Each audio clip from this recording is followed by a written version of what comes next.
রাস্তায় কোনো টাকা কুড়িয়ে পেলে করণীয় কি? আমি কি ওই টাকা মসজিদে দিয়ে দিব, নাকি এর সাথে আরো যোগ করে টাকা দান করতে হবে?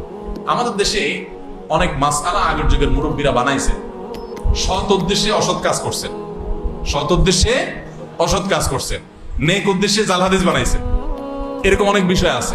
এর মধ্যে এটা একটা, যে রাস্তায় যদি কোনো টাকা পাওয়া যায়, কুড়ানো টাকা, হারানো টাকা কেউ যদি ধরে, তাহলে 10 টাকার নোট হলে 20 টাকা তাকে দিতে হবে।